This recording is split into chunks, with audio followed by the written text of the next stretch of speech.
difficulty when it comes to technology is, what does safe and effective mean? Right. This is content, you know? And Hmm. it doesn't get at the environment. It doesn't Hmm. get at the personal and social consequences of technologies.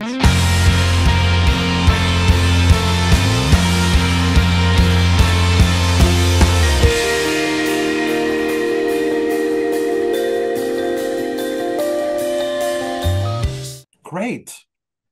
Well, I appreciate you coming on and joining me for the podcast to talk about whatever it is that we'll talk about today. Okay, my pleasure.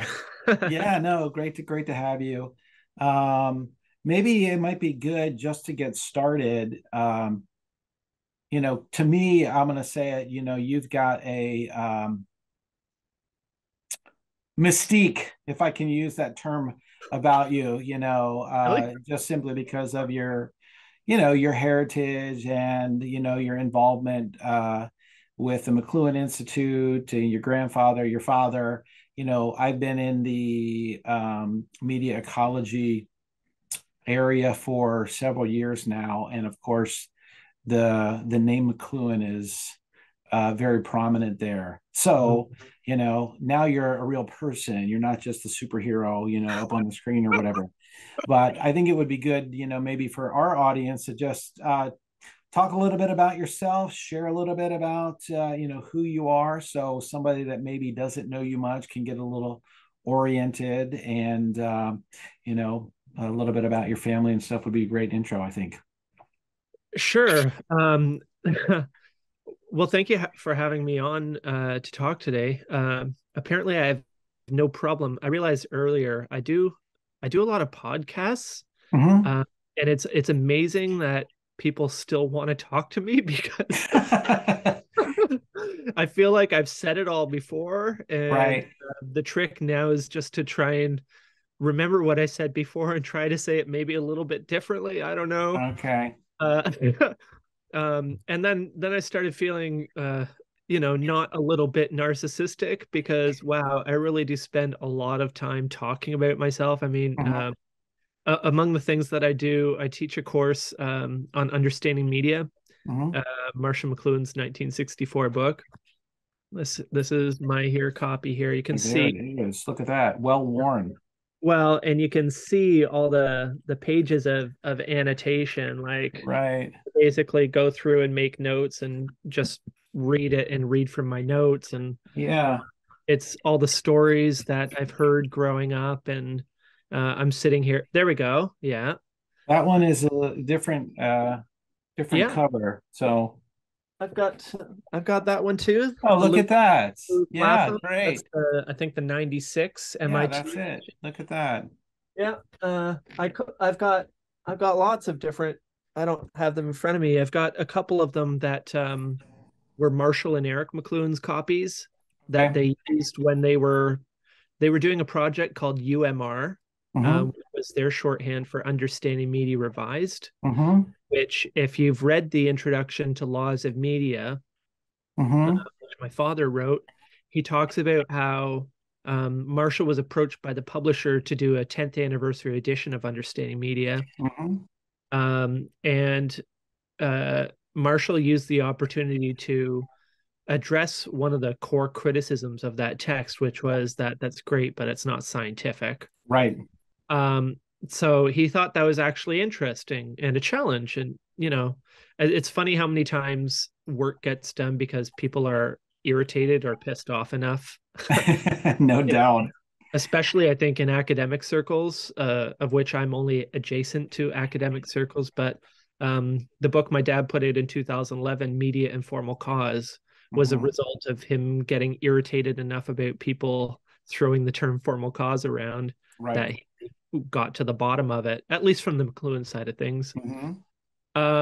But yeah, so Marshall and Eric sat down to discover if there were any laws of media. What is a scientific statement? Are there any constants in human innovation and technology?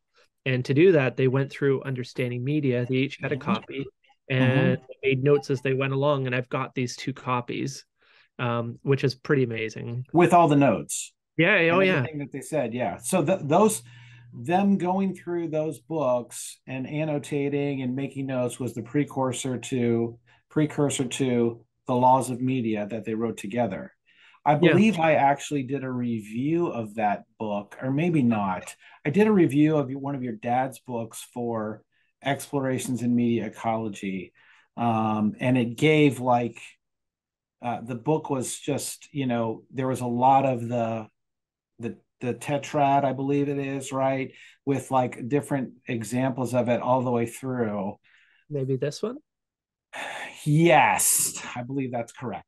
That is the one I believe I did. Yeah. So it was just super interesting. So maybe give everybody Yeah. a little bit of background so everybody knows who your Sure. grandfather was, who your dad was.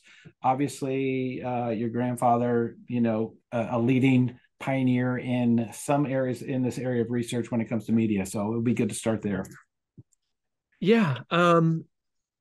Marshall McLuhan was my grandfather.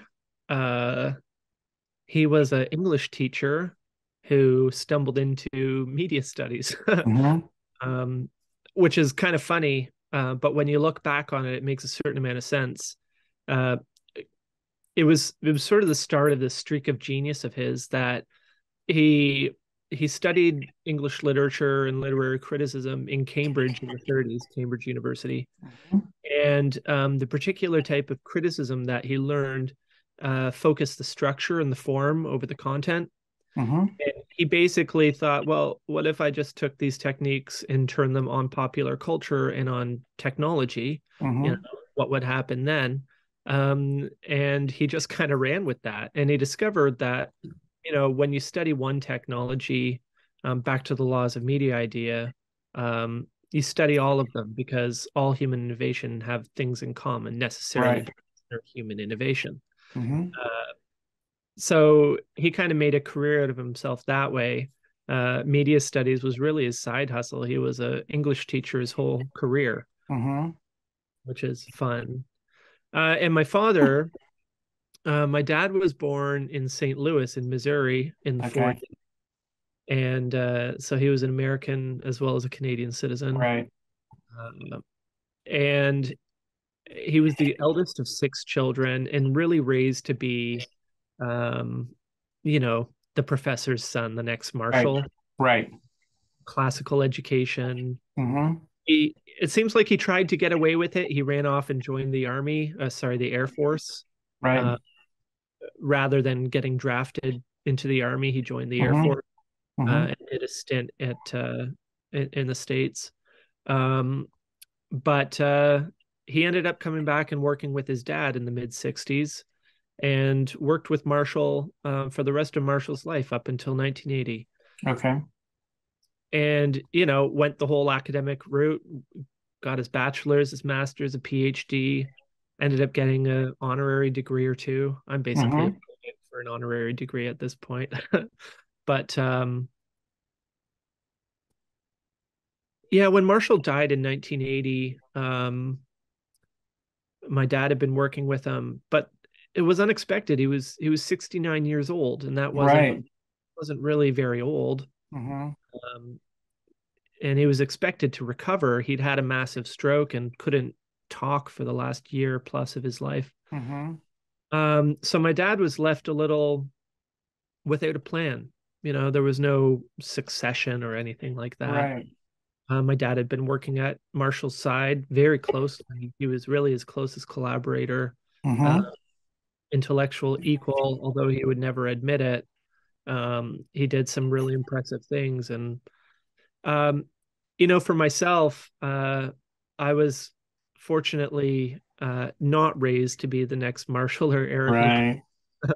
Do you have brothers and sisters? Yeah, I'm the youngest of three. I have two Okay. sisters. They both live in California and Mm-hmm. are in advertising and whatever else, marketing, and not really. I think they're glad that I'm interested in this because it relieves them of the They're responsibility. not. Right. uh, and it's funny, I grew up, so I was kind of raised to find my own way. I ended up finishing high school barely, a little bit late. and just doing my own thing. I was in a punk rock band, and I've been a poet since I could remember, and that's Mm-hmm. the kind of thing that interested me. I tried to read McLuhan. I tried to read actually that copy of Understanding Media. It Mm-hmm. was my first copy, and when I tried to read it at 16, it just went right over my head. Right. Uh, but I read it because you grow up and you realize, it's made very plain that your grandfather wasn't like other people's grandfathers. People Right. and people have questions for you, and it's like, well, read a book. Yeah. Did You you, how was that? Was there like, did you feel, like a pressure, like, oh my gosh, your grandfather's Marshall McLuhan, your dad's Eric McLuhan, you're coming through this intellectual lineage, what was that like growing up like it that? was weird, man. Like, Yeah.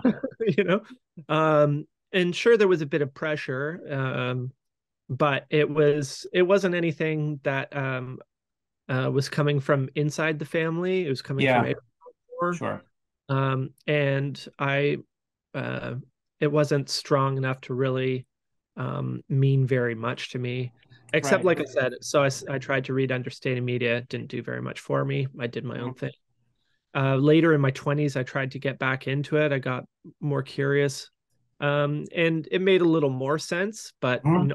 not enough to really make a difference. Mhm. It wasn't until I was in my 30s, actually, and my dad sometimes gave speeches around the world at universities or whatever, and Mhm.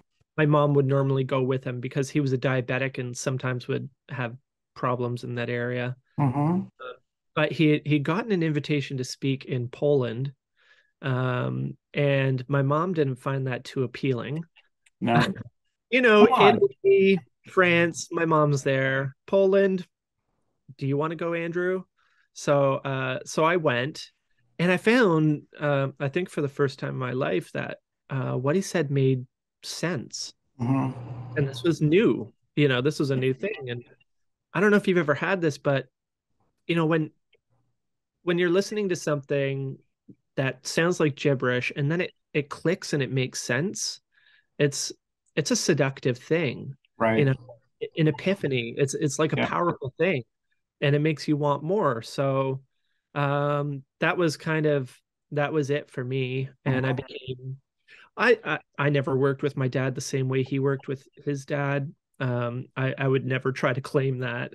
I'm not an academic. Mhm. But I think I think possibly I have something value to contribute just because I'm an outsider. Mhm.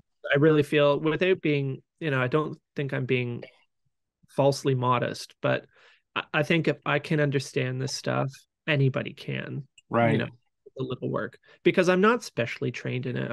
I grew up around it, and I put some effort into it, and it's Mhm. paid off a bit. Yeah. Yeah, Um, I would agree with you. There is a small academic circle of people that get into, and they start to talk about it and they use the jargon, and you can get into that area. But like, I think what your grandfather and even your dad really brought to light is just a perspective that really should be understood by everybody. I think that that's something that, so I think as academics, sometimes there's difficulty in translating that into the language where people can understand, especially, and I just said this, we were at I was out at the media, there was the Media Ecology Association, yeah, the board meeting, it was last week. And I just said, I feel like media ecology has so much to say to the broader society about what's going on, and the work of your grandfather, the work of your father, the work of Neil Postman, and all of those scholars that had really super insight and were prophesying almost years ago about where we are now. And I don't feel oftentimes that we're doing a great job of that, because it is limited to some academic circles. sure. I mean, it's difficult. Marshall received a lot of pushback from from doing exactly that, from Right. reaching inside of academia. Mm-hmm. But academia, while it's a special and important place, it is a very small place, Right. and it can be a bit of a closed system. And then there's the rest of the world, you know. Mm-hmm. And Marshall was trying to reach the rest of the world because, hey, the rest of the world is where people are dealing with the effects of technologies. That's Mm-hmm. where the rubber hits the road. But he didn't win a lot of friends inside academia for that. Right. And Um, in his writing style, would you classify it as more populist? Because you said that there was criticisms that it was non-academic, right? Or, so non-scientific, I think. yeah. I do remember reading that introduction about, that your father wrote. But and it was really, I don't know, there was a style back in the 60s when he was writing, it was that, it was like avant-garde type of a style. And, you know, um, there's the art scene and everything that was going on back then. So it was a unique time, right? Well, I mean, you don't write an academic textbook to get on the New York Times bestsellers list, Right. you know? Yeah. Uh, and this was another criticism that Understanding Media faced. It's like, well, this is a really awful textbook, Marshall. Mm-hmm. And Marshall was like, well, it's not a textbook, guys. you Mm-hmm. know, like nothing about it is textbook. There are very few references, there's no bibliography. It Mm-hmm. was it was written to be a popular book. Mm-hmm. And the style, um, because you can read Marshall's work from before and after Understanding Media was written. And he wrote to his audience. And if he Mm-hmm. was writing for a literary magazine, he was writing literary prose. If he was Mm-hmm. writing for an academic publication, it was proper for an academic. Like he could write the pants off a lot of people Right. if he wanted to. Mm-hmm. But a lot of his stuff, especially after Understanding Media, wasn't written by him so much as dictated. Mm-hmm. And that was for the precise reason of getting out of the written Right. barrier Mm-hmm. structure. Because as he said very, very earlier on, it was a post-literate society, you know. Mm-hmm. So you're not going to reach people sending telegraph messages out there, and Mm-hmm. like you gotta reach people where they are, and possibly the MEA could think about that and how they Right. might employ a similar strategy. Like, is there an MEA TikTok channel? I mean, I don't have a TikTok channel. Let's, but you know what I'm saying? It's I know like, what you're saying. Like it does not, so they've talked about a podcast, an MEA podcast. I don't know. I know that the General Semantics Institute of General Semantics is moving more into that area of putting out content, reaching a broader audience. So it was a point of discussion, on what's the direction. And the MEA is what it is, and I love it. I mean, I would not be involved in what I'm doing now, I think, if it wasn't for my introduction to media ecology in my PhD work. So, like, to me, it was like a light bulb turned on, and it was like, to your point, an epiphany. Like, what? And one of our classes, maybe that's something that we could talk about, was really on understanding media. That was one of the books that we had, and the medium is the message. And it was just kind of like, like, all of a sudden you're presented with a perspective on the reality of the world around you. And it's like, wait a minute, what? Because my whole life has been just about content and what's being said, as opposed to thinking about what's the structure of the form that's really saying that to you. And how is that really changing and limiting and providing avenues and aspects. And so that whole medium theory, I think, is what someone else calls it. But maybe just talk a little bit about that. And I know that's something that you deal with in your class, I'm sure. yeah, I mean, when was the last time you read Understanding Media? Well, I don't know that I've read the entirety of it in recent times, but of course, go back often to certain chapters, especially early on, and going through, I often reference the psalm that Marshall talks about, we create our gods and we become like them, but when he gets more into like, the actual extensions and explaining some of the extensions, that's been a bit. Yeah. You know, one thing so when I do this understanding media class, it's Mhm. 36 3-hour classes. Okay. That's a while. That's a minute. No. And the funny thing is it started on Twitter, and Mhm. I actually love Twitter. Twitter's a lot of fun Mhm. for me as a word person. Mhm. It's kind of my gym, where I go to exercise and Right. throw out. But as reading, every once in a while, I get a little stuck up about academia and whatever. And uh, Mhm. somebody was telling me how they cover understanding media as part of their intro to communications class. Uh, Mhm. in one class. Right. And I said, in one class. I mean, if you wanted to really do this book, you'd need a semester at least. Sure. And they're like, well, you should do that, right? Twitter being Twitter. It's like, okay, hold Mhm. all your bullshit. And I said, oh, that's Let's do it. that's interesting. Yeah. So I threw the challenge back and I said, okay, I'll tell you what. Um, I'll work up a curriculum. Uh, and if 10 people actually sign up, I'll do the course. And Mhm. I designed a curriculum because, understanding media, I was taught by my father, it's two parts. They're Mhm. literally the table of contents, part one, part two. Mhm. Part one is 7 chapters, which not uncoincidentally relates to the trivium and quadrivium. Mhm. And they are tools. They're ways of approaching technology. Mhm. And then part two is 33 chapters. Sorry, 26 chapters Mhm. corresponding to the letters of the alphabet. And it's taking those tools from part one and looking at specific technologies. Right. Yeah.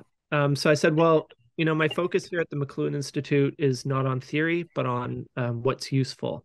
That's Mhm. what I strive to do, is pull out the parts from McLuhan work that are useful to people today and going forward and make those available. So I said, okay, I'll I'll design a small course doing part one of the book. I figured Mhm. that if 10 people sign up. And I ended up having 30 plus people Oh, wow. in the course. Mhm. Um, and it went so well that they basically badgered me and we ended up doing the whole book. Okay. So Yeah. you originally created a curriculum on the first part, Yeah. and then everybody's like, no, you got to keep going, and then you Yeah. Right. continue. Yeah. And and we did the whole thing. And now I'm halfway through doing it a second time around. Okay. But what I do in that course is I design the first two classes, 2 or 3 classes, just giving background Mm-hmm. to equip people with an understanding of who Marshall McLuhan was, an Mm-hmm. English teacher, how he got into media studies, and how he came to write this book, which was originally commissioned as a report by the NAEB, uh, Mm-hmm. the National Association of Educational Broadcasters, as a high school curriculum for understanding media. Mm-hmm. And he rewrote it into a different form and published it as that. But what I think the biggest piece of advice I give people who want to read that book is to approach it not like you're reading a textbook, not even like you're reading a novel, but as if you're reading a book of poetry, Mm-hmm.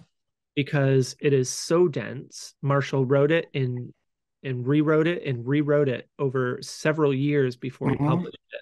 And Mm-hmm. every time he rewrote it, he was refining it just like a poem and pulling out, connections and useless stuff and making it more poetic, more Mm-hmm. resonant, um, to, you know, to demand that you put more work in to completing that circuit of understanding into your own life.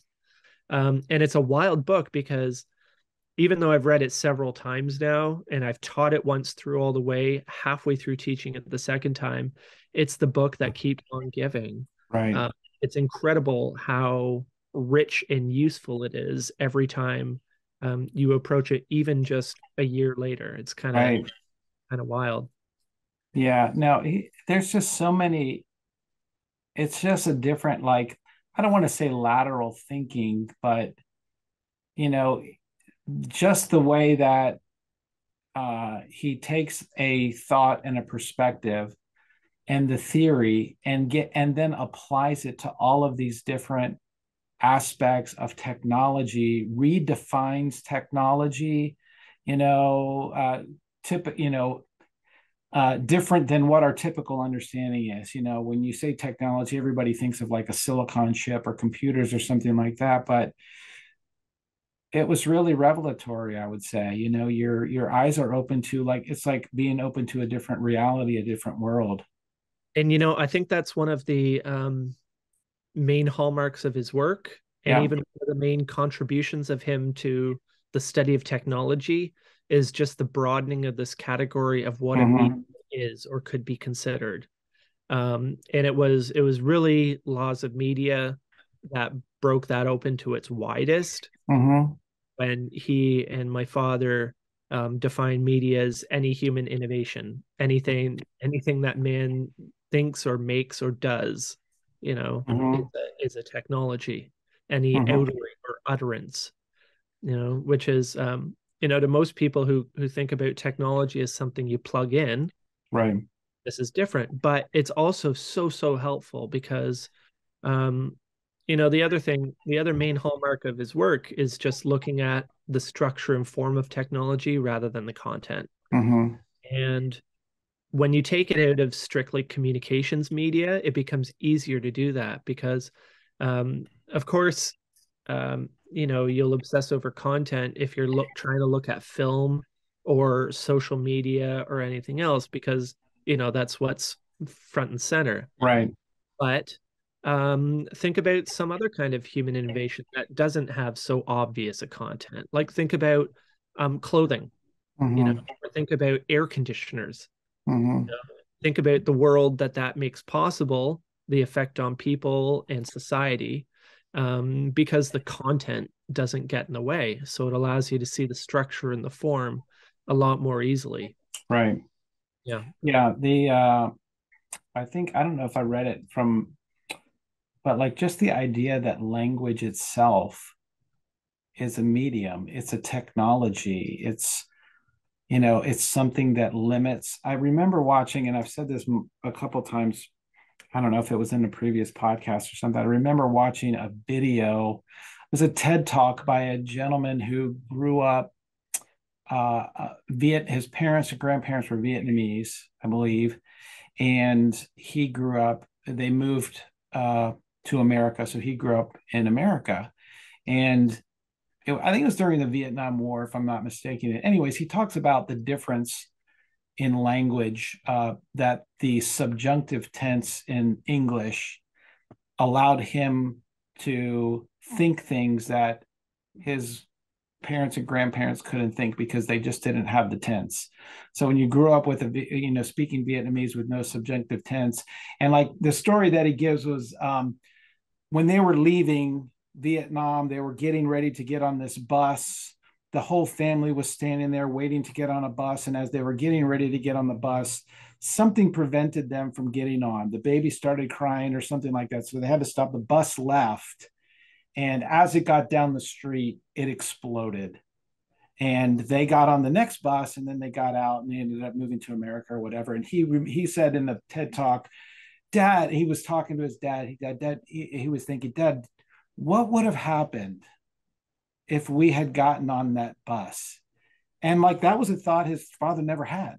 Right. Couldn't even think that thought. There was no provision in his mind to even go in that direction because the language that he grew up, that native language, did not provide the tense, the structure for him to begin to think that way. So it just is super interesting when you apply that across things like clothing, like air conditioners, like vehicles and the wheel and all of those things, it just really opens up a different perspective and kind of gives you a thought on what's really going on today. You know, we're here talking on a Zoom call, but now we've got these other forms that are doing the same thing without us really being aware of it or being knowledgeable of it. Mind blown, right? You Yeah. know, So, I think about, again, coming back to, people's conception that technology is something you plug in. mhm. And I like, I, I'm constantly amazed at just human language, and in particular spoken language. Well, especially as a poet, right? Not so unusual maybe, but Right. it really, it does blow my mind that I can think up something in my head and I can turn that into words, right? And then I can force these out of my mouth on these like sound waves on Mhm. my breath, and they can, you know, let's pretend that you were here. But even though you're not here, they can go through like the microphone here, through your speaker, and are pushed out and reach your ears. And then your ear decodes them into more signals that make sense, and then put the same ideas in your, like, how How can does that you happen? get out of bed in the morning when this sort of thing is happening? Like, it's like, Yeah. what? And we take it for granted. Take it for granted. The crazy thing. And this is Mm. why, I mean, it's kind of case in point to where we're at technologically speaking, is that we take it for granted. And we Mhm. have to. We have to necessarily, because again, we couldn't get out of bed in the morning unless we took a lot for granted. Mhm. Starting with the breath that we take in, Yeah. the No. breaths we take, our heartbeats, my hair, my fingernails are growing right now. You Yeah. know, it's like all these things have to happen in the background because we have to get shit done on the daily. And Yeah. if we didn't take them for granted, we wouldn't be able to get anything done. Mhm. Or it's like in a big city, where people might complain that everybody's so impersonal. And in small town, I live in small towns, and Mhm. it's different because you say hi to people on the street. That's like, okay, but that's because there's 400 people around. Mhm. If there were 4 million people around, I wouldn't be stopping people and saying hi on the street, because I got to get somewhere. Yeah. It's so, there's reasons why they do these things, but there's trade-offs as well. Yeah. I think it's always been fascinating to me. Your point about communication, number one, is I have often said it's a miracle that we're able to even communicate at all. When you think about what exactly is going on, it is a miraculous event that's happening every time you open your mouth and every time you speak a word to someone else.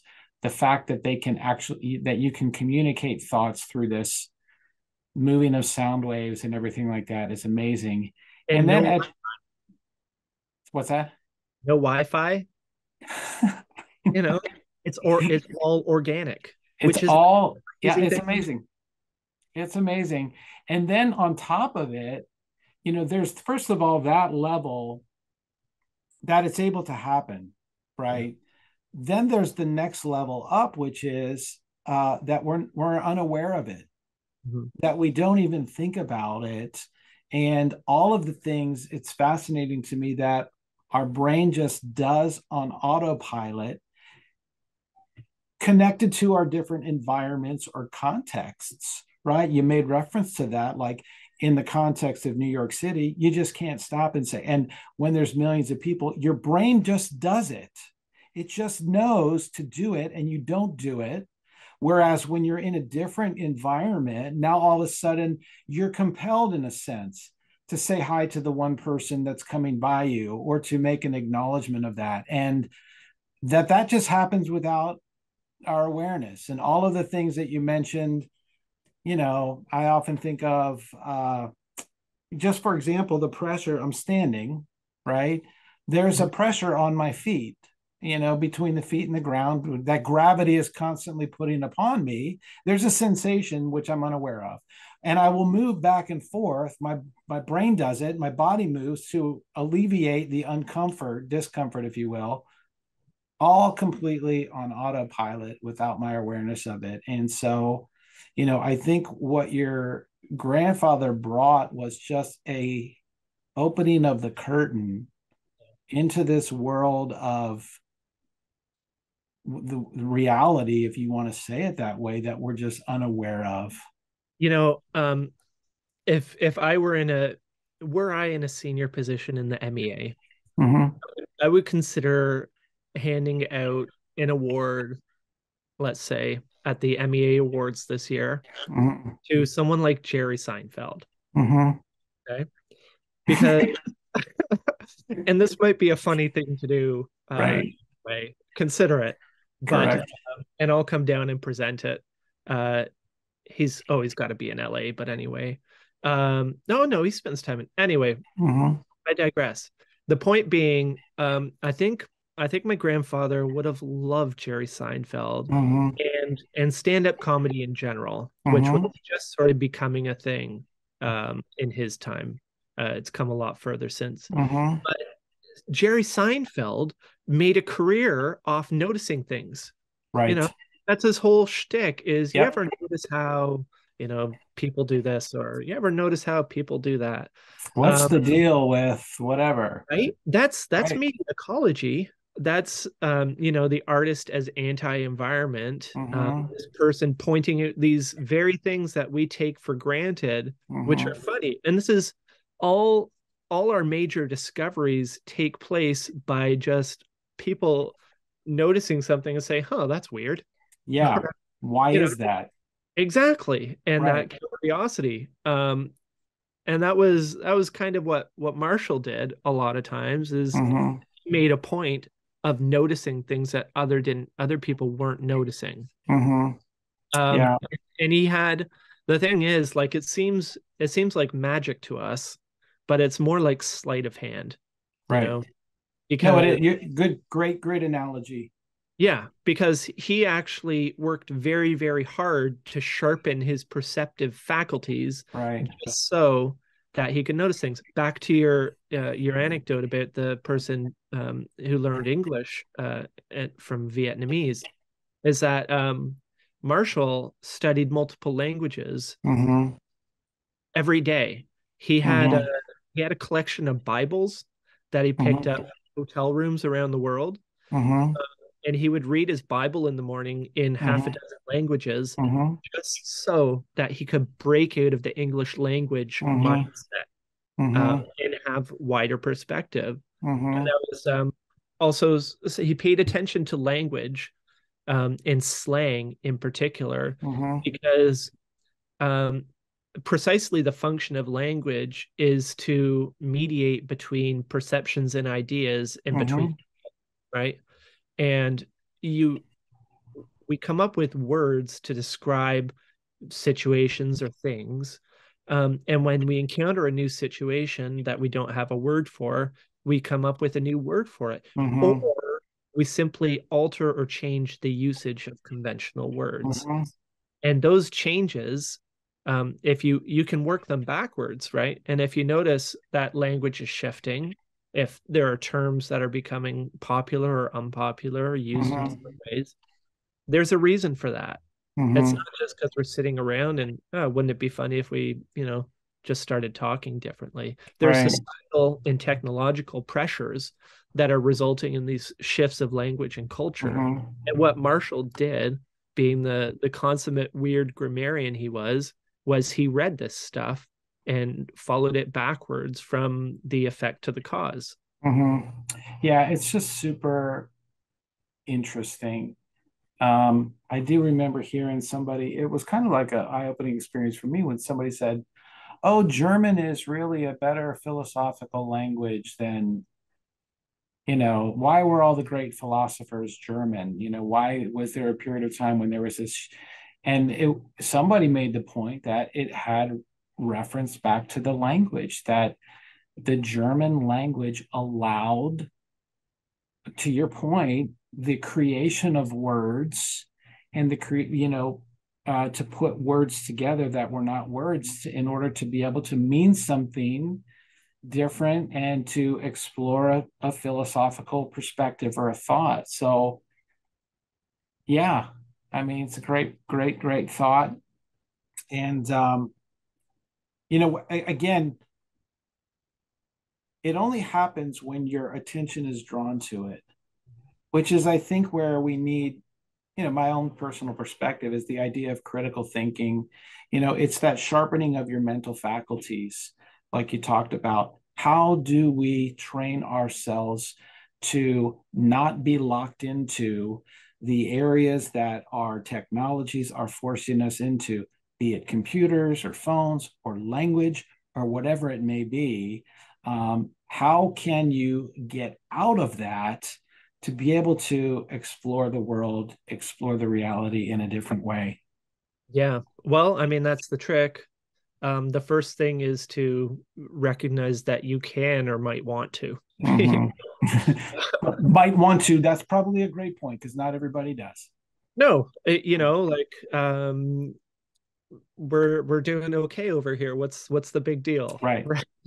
But I think if you start to question people about it, they might realize that they're not really doing so okay Mm-hmm. around here and might want to look a bit further. Mm-hmm. Um I've been working on this thing kind of recently called Maelstrom escape strategies, Mm-hmm. which one of Marshall's resorts was to this short story by Edgar Allan Poe, A Descent into the Maelstrom. Mm-hmm. You know the one I mean? I don't. Okay. Um, it shows up in his work as early as in The Mechanical Bride in Okay. 1950. And not a year goes by, I'm sure he doesn't talk about it in one way or another. Mm-hmm. It's a short story by Edgar Allan Poe. Funnily enough, there was a movie made in 2003 called McLuhan's Wake, Mm-hmm. which focused a lot on laws of media. Mm-hmm. Um, and I was hired for that film to play Marshall McLuhan as a young man. Oh, nice. And yeah, which was it was actually a lot of fun. Um, Mm-hmm. and for that film, they did a reenactment or a retelling of Descent into the Maelstrom, and it's Mm-hmm. like kind of over animated, but I play the sailor in it, which is Mm-hmm. also kind of fun. And my dad narrates it, and there's a clip of Marshall that starts it off, so it's like Mm-hmm. three generations in one, which is neat. But Nice. short story shorter, in Poe's story, it takes place in the North Atlantic, right? And Mm-hmm. the narrator is this sailor who survived this ordeal, and he and his brothers were fishermen. And where they live, there's this giant maelstrom in the ocean, this huge whirlpool, right? And Mm-hmm. it's no, everybody knows about it. You stay away from it, and you're okay. Mm-hmm. But the thing is, like the best fishing grounds are on the other side of it, Right. and you Of can do, course. of course. And this is a story, mind you. Mm-hmm. You can get like a week's worth of fishing done in a day Mm-hmm. if you time things right. And if you time things right, you can actually get around it Mm-hmm. at twice a day, at the low Mm-hmm. tide and the high tide. Right, right. So these guys, seduced by the promise of a good haul, this is what they were doing. Only one day, they stayed too long, and inevitably they get sucked in. Mm-hmm. Well, they get sucked in, and one brother is pulled overboard immediately. Another brother, like, okay, so picture this giant maelstrom in the ocean, Mm-hmm. all sorts of objects in it, loud, like you can't even think, right? Just a- apocalypse happening, right? You're in Mm-hmm. the middle of it. And the other brother loses his mind. He's like babbling, he's senseless. But the narrator of the story, he says, he was of a particular turn of mind. And once the initial terror wore off, he found himself studying his surrounding and looking around because, it's a giant vortex. It's Right. taking forever to get down this thing. Mm-hmm. He's getting bored. um, right? Which is funny. But Yeah. anyway, um, Marshall had this phrase he also employed that when when we have information overload, we tend to look for pattern recognition. Mm-hmm. And this is what the sailor ends up doing. And he notices that certain objects, instead of going down, down, down, are actually going up, up, up. And Mm-hmm. it's like, this is interesting. Mm-hmm. And he notices they have certain things in common, and he realizes, well, I've got this trunk here, and maybe if I strap myself to it and I time things right, maybe I can get sucked out too. And Mm-hmm. that is actually what happens. And he Mm-hmm. jumps out, and a minute later, he watches the ship go over the precipice and Mm-hmm. down low, and he gets sucked out and pulled up on shore. But Marshall used this as an example um, of our technological circumstance. Mm-hmm. By paying attention to the forces we're involved in, we might also make some escape. Mm-hmm. Right. So Marshall used this metaphor throughout his career, uh, Mm-hmm. and being interested, as I said, in practical things, not so much theory. But you know, theory is great and all, but we're in the middle of this vortex, and I'm not sure theory is going to get us out of it. Right. So my question was, okay, well, let's take this literally for a moment, being literature. Um, how can we escape our vortex? Mm-hmm. I came up with this idea of maelstrom escape strategies, Mm-hmm. and I've been thinking about it, and I've come up with several. Um, and part of it came to me last summer when we took a drive. We packed the family in the minivan and drove out to the West Coast from here Mm-hmm. to the ocean, Pacific Ocean, through the Rockies and everything. Mm-hmm. And driving 8 to 12 hours a day, I didn't have much time to check my notifications. Right. I didn't have any time at all. So the easiest way to escape today's technological vortex is just to, check out onto some island or something, or cabin in the woods for a month and break the habit. But Mm-hmm. how practical is that? You know, Right. there are not many people who can just Who can check it. do that? Right. So ultimately to me that's useless. I mean, it sounds like a great thing, but what about the other 99% of people, Mm-hmm. 99.9% of people on the earth? You know, that's not Mm-hmm. really an option. We all have to live with these things. So so then I got to thinking about other things, and one of them actually, this is a fun thing I like to do. I ran an experiment. Um, a lot of the problems that we seem to have these days come from anxiety, you know, Right.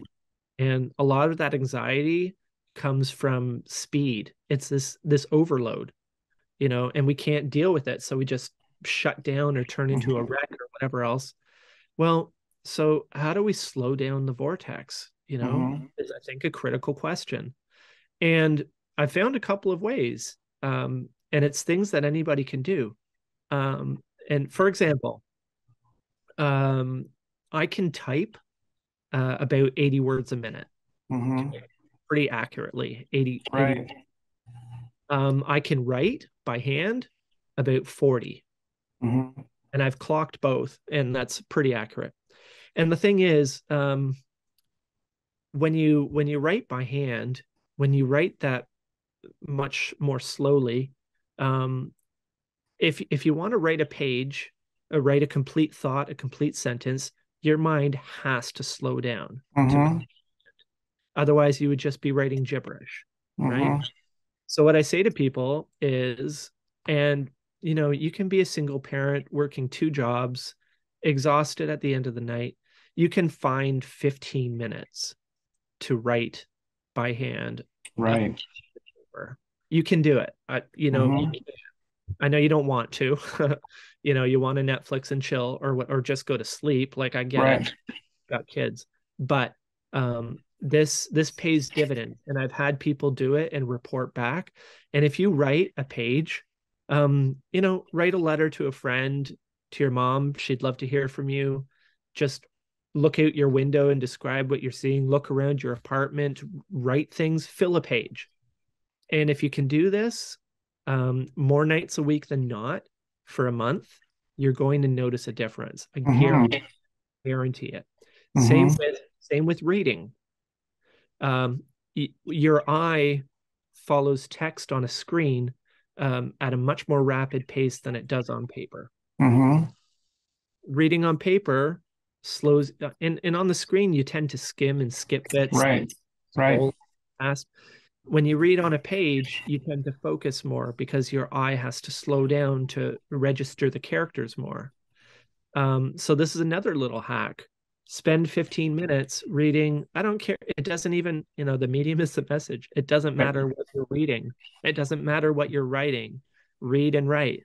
And these things, not because I'm precious over the forms, although I am because I love writing and reading, but they have cognitive benefits. Right. And if you want to slow down your personal maelstrom, there are ways you can do it. And so this is what I'm looking for, and what I urge for people to do is find ways to slow things down a little bit. Yeah. Because this is where quality happens. Right. I think our richer experiences in our day-to-day life are the ones that take a little bit of time. Uh, Mm-hmm. like walking somewhere instead of driving or Mm-hmm. taking the Right. bus. When you drive or take the bus, you see things go by, but you don't have the same sensory experience as you do when you're walking. Right. You drive by the bakery, maybe it looks nice, but if you walk by, you smell it, Yeah. and oh boy, is that a different experience. Mm-hmm. And Yeah. for me in a small town, if I take a walk, I'm bound to run into people I know. And because we all live together and you don't want to be rude, you stop and you say hi. And it's amazing how much a simple interaction like that will go toward helping you feel human. Yeah. I think that is so. There's old religious disciplines of solitude, of silence, of and I think your point is super great. How do you structure your environment to reduce the speed, right? How do you, and what are we typically doing? We're typically adopting those values of technology, speed, efficiency, progress. How can I do it faster? How can I do it more efficient? How can, and I was going to ask you about like your thoughts, which I think you just shared on content churn and constantly having to push content out in the mediated age that we're in.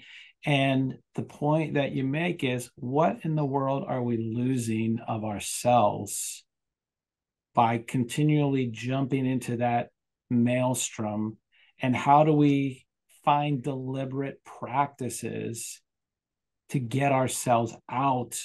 I just was having a discussion with our guidance counselor here on the challenges that our students are facing when it comes to anxiety. They're anxious. Yeah. Students are anxious and they're having breakdowns, and it's kind of like, what do we do? And I made mention to her. I said, kids grew up in World War II where their dad was sent off to war or Vietnam, or name the era of our culture or society or history when there wasn't tragedy and having to deal with trauma. And we didn't have the tools that back then that we have now. And so it's just an interesting thought about the speed aspect of it. And maybe it's not the trauma of whatever the trauma du jour is at the time. Maybe it's the speed, maybe it's the technologies that are pushing us in that direction. How do we find ways to, I thought it was a great thought there. So are you Well, writing a book on that? um, yeah, I've written a piece. I'm trying to Yeah. find the right or any place really to publish it. Mm-hmm. I've given a few talks on it, this idea of maelstrom escape strategies. Yeah. And because I think the greatest thing we can do is try and help people find these coping mechanisms. Right. This is I think the essence of the difficulty.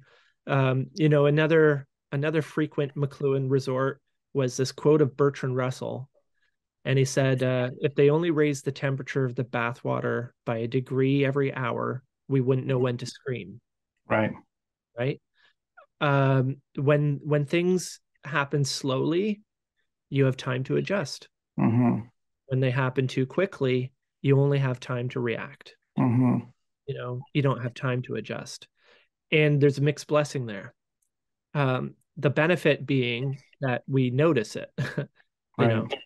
know, and we can do something about it. Mm-hmm. It's not necessarily easy. In fact, it's not going to be easy. But um, another thing Marshall said a lot was of the nature of there's no inevitability as long as we're willing to contemplate the situation. Right. People call him a technological determinist, but Mm-hmm. he insisted over and over and over that, look, we're the architects of these things, Mm-hmm. and we can just as easily, if we put our minds to it, architect ourselves out of these situations. And That's so if we want to. if we want to, If and we this want is to. a big thing, is there has to be that will, um and it's not going to come from the top down. Mm-mm. Self-regulation when it comes to technology is like, uh, I gave a talk a couple of years ago. I had the wonderful invitation from a law faculty at the University of Windsor, Ontario, Mm-hmm. to give a talk. And to me, this was a great opportunity to talk about the law and technology. Is a great opportunity to look into the subject a bit more. And I decided to look at the creation of the FDA in the US in the early Mm-hmm. 20th century. Because there was a time when the pharmaceutical and the food industries were unregulated uh, Mm-hmm. completely. But what happened was people actually got sick from tainted tinned meat, and demanded politicians do something about it. And they created the Food and Drug Safety Act, which famously stated that things had to be safe and effective. Mm-hmm. This was the big criteria, still in force today. And so a drug company today can't just throw out any new drug. They have to make sure it's safe and effective, Mm-hmm. that it's going to be safe for human consumption, and it has to do what it says it's going to do, right? Mm-hmm. But you watch a commercial for a new drug, and you see this couple or whatever enjoying a great sunny day, and they're wandering through the heather, and in the background there's some guy talking rapid fire about all the Mm-hmm. things All the that are side effects. you, right? Right. um, but 300% dying. Right. the difficulty when it comes to technology is, what does safe and effective mean? Right. This is content, you know and Mm-hmm. it doesn't get at the environment. It doesn't Mm-hmm. get at the personal and social consequences of technologies, Mm-hmm. right? We don't have, we barely have the apparatus for recognizing that, much less talking about it. And that's why all these Senate hearings and all the rest of it drive me kind of crazy, because they're not asking the right questions. They don't know the right questions to ask. They've Right. never they've never heard of this stuff, and Mm-hmm. if they want to do anything meaningful at all, except posturing and whatever, they need to, because it's not about batteries frying our brains. It's about technology changing our brains Right. fundamentally, and who we are, and our preferences, and how we, look at the discussion we should be having about Zoom is, how has it reorganized society in the last 2 years? And is that part of the Senate hearings? No. And Mm-hmm. the discussion about open AI, same thing.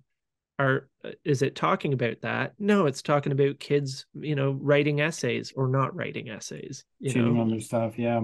And that's There's totally the wrong thing to be looking at. it's the wrong questions. It's the wrong discussion.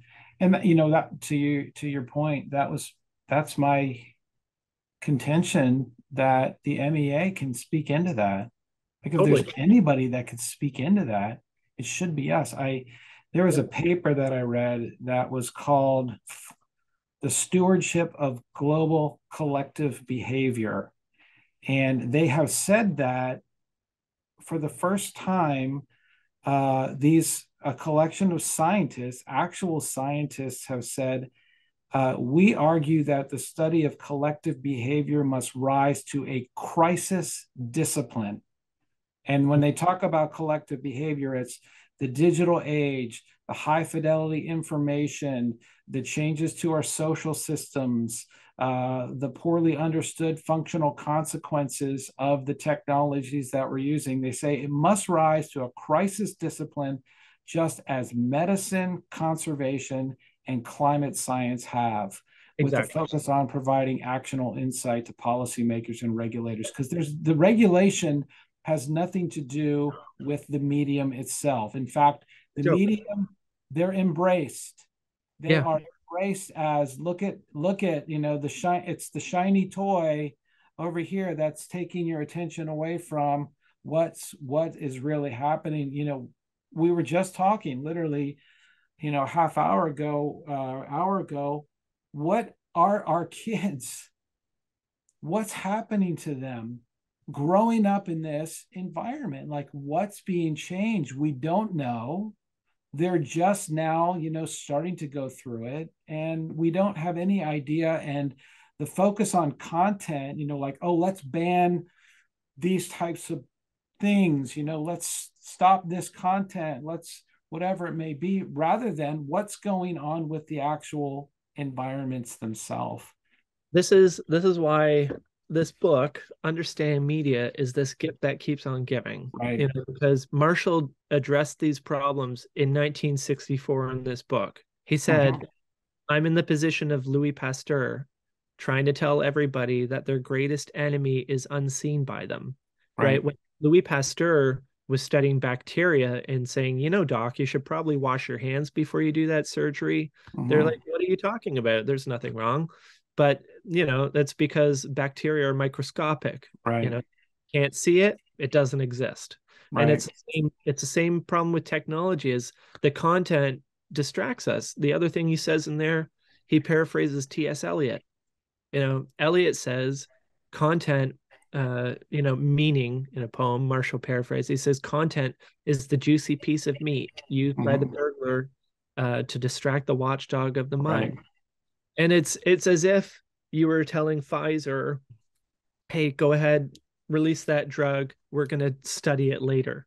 Right. It's like, well, we should probably think of doing it the other way around. And the difficulty is that there's no way Apple or Microsoft or anybody or OpenAI or anybody else is going to say, hey, why don't we delay the release of ChatGPT for a couple of years so we can do some human trials and, see what the effect, think about what the effect of this might be. Right. Why would they do that? They have no incentive. But Pfizer, Bayer, any of those people, you can imagine when the FDA was coming around, they said, this is going to kill our business. We're going to not be able to function. Look, these places are not having a problem with their profits. You know what I mean? For sure. Well, that's your point. They have every incentive to get it out as fast as possible. Yeah. They have every incentive to do it. Yeah. The entire market structure is based on getting it out, getting your company going public, providing for the shareholders, and so there is, it's been what, almost 60 years, right? That we've had the book, and having had that for 60 years, over a half a century, to see that there has been no serious reflection back. And yet now here we are. It's, to speak of technological determinism, I would not say I'm a technological determinist in the sense, but it almost seems like there's no stopping this thing on a mass scale. Your point about getting out of the vortex, getting out of the maelstrom on the individual level, almost seems like the way that it can be stopped for us as individuals, because I just don't see regulators coming in. What are they regulating? They're regulating content. Yeah. Right. They're regulating content. You look at the study that came out from Instagram and what it's doing to teenage girls and the constant depression and anxiety that they're living in because of what so what does Instagram do? Oh, Facebook do, or Meta? Oh, we'll stop pushing those pictures in the algorithm. They're not talking about the product. They're not talking about the platform or any of that. But you know what? I have a bit of hope because at least we're recognizing that something is very, very wrong. Right. Even if we're not getting quite to the heart of the matter, it's as if these doctors are saying, Pastor, you might be onto something, but they aren't quite all the way there yet. But Right. but hey, the fact that we're part of the way there, the fact that we're dipping our toes in this boiling water and realizing, hey, something doesn't feel so good, Right. is a good step. You said 60 years. Marshall first said the medium is the message in 1958, believe it or not. Okay. And when he said that, um, people were like, what do you mean? The message Right. is the message. What are you talking about? And even for decades after, people were like, you're crazy. What are you Yeah. talking about? But part of the reason I have hope today is I get invited to guest lecture and explain to a class the medium is the message. And I have a compilation of all the different times Marshall has said it over the years, which is amazing. And I Mm-hmm. start to read them a few quotes, and they get it.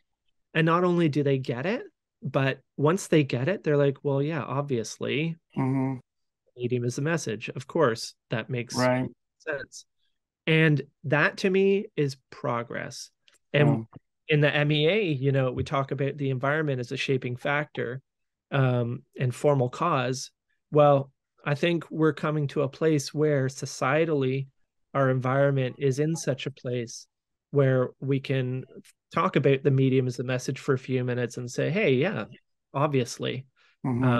and that to me says we're getting closer to a place where we can talk about more meaningful changes. Mm-hmm. Well, it's great to hear you say that.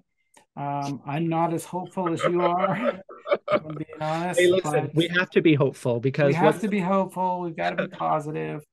And I think I don't have a lot of trust in politicians implementing policy, but I do have a lot of faith in people yeah, that can recognize and get educated and then take positive steps for themselves and for their children. And so I hope you come out with that, escapes from the maelstrom or whatever it is. I think that's a really, and I will tell you that that is something that schools across the nation would implement and would bring. We were like I said, we said it 3 times. We're having the discussion on giving our students um, strategies. yep. How do we get them the actual strategies and help them to on one side the medium is the message in the sense that is, but how can you reverse engineer that and create a So medium that has the positive impact on your thought with the positive outcomes. the thing is, I think we have everything that we need. Right. We don't need a new technological solution No, to a new not at technological all. problem. And the answer isn't also just smashing the machines either. I don't think Right. that's um, Marshall said in, I can't remember the article, he said, diagnosis before prescription. Mm-hmm. And the thing is, and what I try to do with my work on the Maelstrom escape strategies is, your life best. Mm-hmm. You know where you might be able to carve out little bits of time. Um, you know, there's probably somewhere you're taking a shortcut where you don't need to, and Mm-hmm. you can improve quality by taking a little more time. Uh, Mm-hmm. speed isn't in and of itself a virtue Mm-hmm. necessarily. Speed is really a lot of what got us into this mess. Um, you know, the breakdown of the Maelstrom escape strategies is, I figured out that it's three things. Okay, so so you're in a vortex. Now what? Mm-hmm. Well, the first thing you've got to do is survive. Mm-hmm. It's like you got to find a PDF. You got to Mm-hmm. a PFD. Mm-hmm. Yeah, right. Something to grab onto, right? Yeah, not a Something, PDF. right? Maybe not. You have to find something to hold on to if you're drowning, you got to get above water, catch your breath. So survival is the first thing, catch your Mhm. breath. Then once you've survived, as the sailor said, once that initial terror wears off, you gotta think about escaping. How do you Mhm. escape? How do you get out? So what are little ways you can make improvements, small improvements in your life that'll add up to big things? Because they Mhm. will. They really Mhm. will. Over Um, time. it's not futile, and Mhm. little improvements go a long way. So survive, escape, and then third, avoid. Um, you know, Now that you've gotten out of the vortex, maybe don't jump headfirst into the next one. Right. Just a thought. We Yeah. know we know better. We really, really do. No, we know not to smoke crack. Um, we know that getting a new iPhone or whatever is going to be awesome and shiny and bells and whistles. We also know it's going to take over our lives. You Right. know, we fool ourselves into thinking otherwise, but I think deep down everybody does know. Deep down, So, they do. Think deep down. and you know what, kids these days, I think are a lot smarter about this stuff than we are. Really, Hmm. I know Facebook is not a young person's game. you know, Anymore. like they're doing other things. They're being smarter, I think, about how, but they don't know. Like I think they're doing these things almost instinctively. And if they just understood a little bit more, if they were able, the problem is that we can't see this vortex that we're in. It's invisible, Right. it's environmental. Hmm. And we only started thinking about our natural environment and the shit show that is, part of my French, Hmm. because it was impossible to not notice anymore. Right. You know, it's obvious that things are messed up. Well, it's less obvious how things are messed up technologically because it happens beneath our notice. We Right. feel the effect, but understanding the cause is a different Hmm. thing. Um, Yeah. I think I think we need to, and this is why I don't talk down about media literacy. It's really important, but it almost always has to do with content. You Hmm. know, understanding that there are people who want to influence you for ideological or commercial reasons, and Hmm. that's important.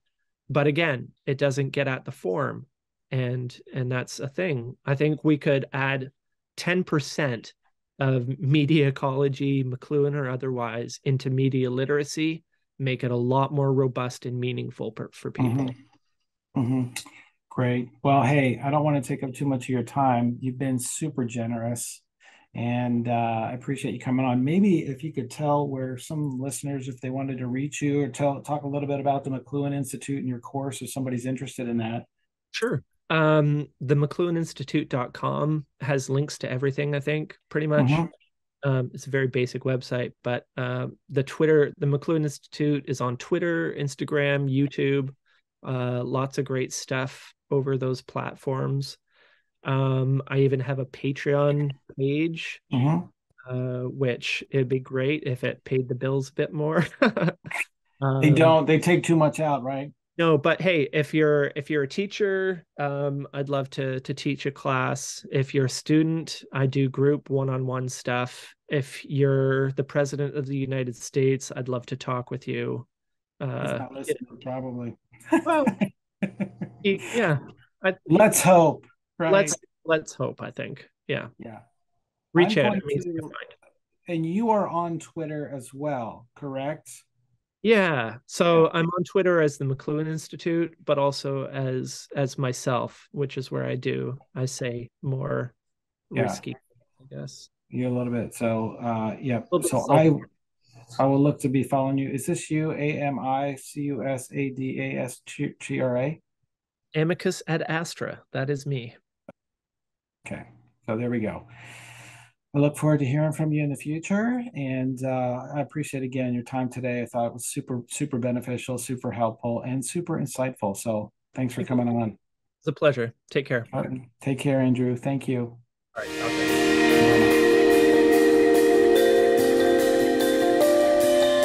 Bye.